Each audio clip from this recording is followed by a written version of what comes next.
Dear students, good afternoon. आज हम पढ़ेंगे भारत के नागरिकों के मौलिक अधिकार। भारत के संविधान के भाग 3 के अनुच्छेद 12 से 35 में मौलिक अधिकारों का वर्णन किया गया है।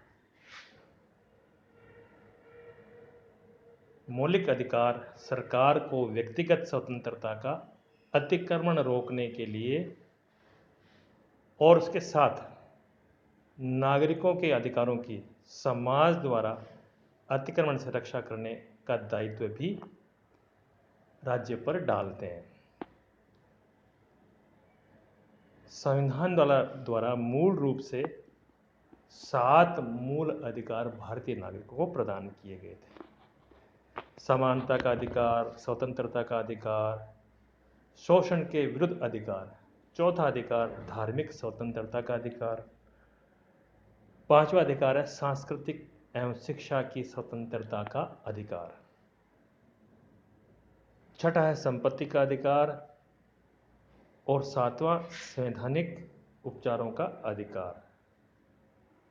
लेकिन 1978 में कॉन्स्टिट्यूशनल अमेंडमेंट 44 द्वारा संपत्ति के अधिकार को हटाकर इसे संविधान के अनुच्छेद 300A के अंतर्गत कानूनी अधिकार के रूप में रख दिया गया। इसका अभिप्राय यह है कि संपत्ति का अधिकार इसके पश्चात मौलिक अधिकार की श्रेणी में नहीं रहा, अर्थात केवल 6 मूल अधिकार ही नागरिकों के भारत में अब है। सर्वप्रथम समता या समानता का अधिकार, जिसका वर्णन भारतीय संविधान के अनुच्छेद 14 से अनुच्छेद 18 में किया गया है। इन्हें ब्रिटेन के संविधान से लिया गया है। अनुच्छेद 14 में विधि के समक्ष समानता, अनुच्छेद 15 में धर्म, नस्ल, जाति, लिंग या जन्म स्थान के आधार पर भेदभाव रहित व्यवहार, अनुच्छेद 16 में लोक नियोजन के विषय में अवसर की समानता, अपवाद स्वरूप अनुसूचित जाति, जनजाति एवं पिछड़ा वर्ग को इसमें आरक्षण दिया गया है। अस्पृश्यता का अंत या उसके उन्मूलन के लिए कार्य किया जाना, यानी इसे दंडनीय अपराध घोषित किया गया है। उपाधियों का अंत, सेना या विधि संबंधी सम्मान के सिवाय अन्य कोई भी उपाधि कोई व्यक्ति न तो धारण कर सकता है, न ही कोई उसे प्रदान कर सकता है। स्वतंत्रता का अधिकार, अनुच्छेद 19 से 22। अनुच्छेद 18 में मूल संविधान में 7 तरह की स्वतंत्रताओं का उल्लेख था, अब यह 6 है। संपत्ति का अधिकार की स्वतंत्रता अब आहरित कर दी गई है। बोलने की स्वतंत्रता, शांतिपूर्वक बिना हथियारों के एकत्रित होने की अनुमति, संघ बनाने की स्वतंत्रता, देश के किसी भी क्षेत्र में आबाद भ्रमण आवागमन, देश के किसी क्षेत्र में निवास करने यानी बसने या घर बनाने की स्वतंत्रता। अपवाद स्वरूप जो जम्मू कश्मीर है, अब वो भी धारा 370 समाप्त करने के पश्चात वहां भी अब भारतीय नागरिक सभी अधिकार यानी स्वतंत्रता भ्रमण और रहने का अधिकार प्राप्त कर चुका है। अनुच्छेद 20 में अपराधों के लिए दोषित के संबंध में संरक्षण, इसके तहत 3 प्रकार के स्वतंत्रता का वर्णन है। किसी भी व्यक्ति को एक अपराध के लिए दोहरी सजा नहीं हो सकती।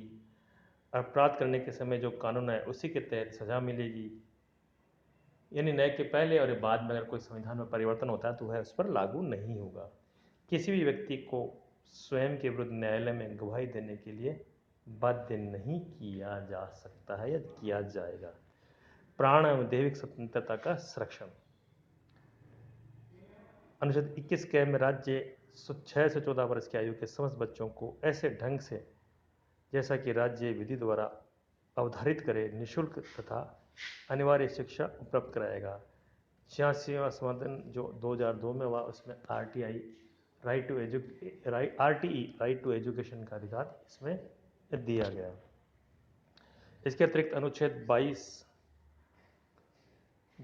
कुछ दशाओं में गिरफ्तारी और निरोध में संरक्षण, अगर किसी भी व्यक्ति को मनमाने ढंग से हिरासत में लिया गया हो तो उसे 3 प्रकार की स्वतंत्रता प्रदान की गई है। हिरासत में लेने का कारण बताना होगा। 24 घंटे के अंदर उसे जो है वो दंडाधिकारी के समक्ष पेश किया जाना होगा को। इसके अतिरिक्त जो है वो चीज़ें होगी, उसे अपने पसंद के वकील की सलाह लेने का अधिकार भी होगा। निवारक निरोध की अगर हम लोग बात करते हैं तो भारतीय संविधान के अनुच्छेद 22 के अनुच्छेद 3 और 4 और 5 और 6 में तत्संबंधी प्रावधानों का उल्लेख किया गया है। इसके अलावा सरकार ऐसे किसी भी व्यक्ति को केवल 3 महीने तक जेल में रख सकती है। अगर गिरफ्तार व्यक्ति को 3 महीने से अधिक समय तक जेल में रखने के लिए और अधिक समय चाहिए तो प्रतिवेदन सरकार से उसे लिखित रूप में प्राप्त करना होगा। इस प्रकार के विरुद्ध व्यक्ति के जो यथाशक्ति निरोध के आधार पर सूचित किया जाएगा। इसके अतिरिक्त विरुद्ध व्यक्ति को शीघ्रता से न्याय मिले, इसकी व्यवस्था भी की गई है। निवारक निरोध से संबंधित अब बनाई गई नई विधियां हैं। निवारक निरोध अधिनियम 1950, भारत की संसद 26 फरवरी 1950 का पहला निवारक अधिनियम पारित किया था। इसके पश्चात समय समय पर विभिन्न कानून पारित किए गए जो कि अग्रलिखित है। इसी प्रकार शोषण के विरुद्ध अधिकार अनुच्छेद 23 से 24। अनुच्छेद 23 मानव के दुर्व्यवहार और बलात् श्रम का प्रतिषेध, इसके द्वारा किसी व्यक्ति की खरीद बिक्री, बेकारी, इसी प्रकार का अन्य जबरदस्ती लिया हुआ श्रम निषिद्ध ठहराया जा सकता है। अनुच्छेद 24 में बालकों के नियोजन का प्रतिषेध 14 वर्ष से कम आयु वाले किसी भी बच्चे को कारखानों, खाने या किसी भी अन्य जोखिम कार्य में नहीं लगाया जा सकता है। धार्मिक स्वतंत्रता का अधिकार अनुच्छेद 25 से 28 में वर्णित किया गया है। अंतःकरण के आधार पर तो किसी भी धर्म को मान सकता है। धार्मिक कार्यों को प्रबंध की स्वतंत्रता, जैसे भंडारा लगाना या किसी व्यक्ति अपने धर्म के लिए कोई सभा का जो है वो आयोजन करना, राज्य के किसी भी व्यक्ति को ऐसे कर देने के लिए बाध्य नहीं कर सकता जिसकी आय किसी विशेष धर्म या धार्मिक संप्रदाय की उन्नति या पोषण में व्यय करने के लिए विशेष रूप से निश्चित कर दी गई हो। राज्य विधि से पूर्णतः घोषित किसी शिक्षा संस्थान में धार्मिक शिक्षा नहीं दी जाएगी। ऐसे शिक्षण संस्था अपने विद्यार्थियों को अपने धार्मिक अनुशासन में भाग लेने के लिए किसी धर्मोपदेश को बलात् सुनने हेतु बाध्य नहीं कर सकते। संस्कृति एवं शिक्षा संबंधी अधिकार अनुच्छेद 19 और 30 में इसका वर्णन किया गया है। अल्पसंख्यक हितों का संरक्षण होगा। अनुच्छेद 30 में शिक्षा संस्थानों की स्थापना का अधिकार दिया गया। इसके अतिरिक्त संविधान उपचारों का अधिकार भी अनुच्छेद 32 में दिया गया है। प्रत्येक व्यक्ति संवैधानिक जो अधिकार है उनका उपभोग कर सकता है और भीमराव अंबेडकर ने संविधान की आत्मा इस अनुच्छेद को कहा है। इसके तहत मौलिक अधिकारों को प्रदर्शित कराने के लिए समुचित कार्यवाही द्वारा उच्चतम न्यायालय में आवेदन करने का अधिकार प्रदान किया गया। इस संदर्भ में सर्वोच्च न्यायालय को 5 तरह के रिट निकालने की शक्ति प्रदान की गई है। बंदी जो 5 प्रकार के बंदी प्रत्यक्षकरण, प्रामादेश, प्रतिषेध, उत्प्रेषण, अधिकार प्रक्षालेख आदि आदि। मौलिक अधिकारों में 1976 में संशोधन किया गया, गोकुलनाथ बनाम पंजाब राज्य वाला। इसके अतिरिक्त जो है जिसमें अनुच्छेद 368 और मूल अधिकारों को शामिल किया गया है। 1967 में भी जो है संशोधन किया गया है। यह मुकदमा गोकुलनाथ बनाम पंजाब राज्यवाद था, यानी कि संसद के मूल अधिकारों में संशोधन नहीं किया सकता इसके तहत। इसके अलावा 24वें संविधान संशोधन 1971 में यह तय किया गया कि अनुच्छेद 13 और 368 में संशोधन किया गया तथा ये निर्धारित किया गया कि अनुच्छेद 368 में दी गई प्रक्रियाओं द्वारा ही मूल अधिकारों में संशोधन किया सकता है। इसके अलावा केशवी आनंद भारती बनाम केरल राज्य 42 संविधान संशोधन, मिनर्वा मिल्स, ये कुछ प्रमुख मुद्दे हैं। इन्हीं सभी को मौलिक अधिकार कहा गया है और यह वस्तुतः मानव अधिकार नहीं है। मौलिक अधिकार और मानव अधिकारों में काफ़ी अंतर है। मौलिक अधिकार हमें संविधान द्वारा प्रदान किए गए हैं, जबकि मानवाधिकार है वो यूनिवर्सल होते हैं। Thank you.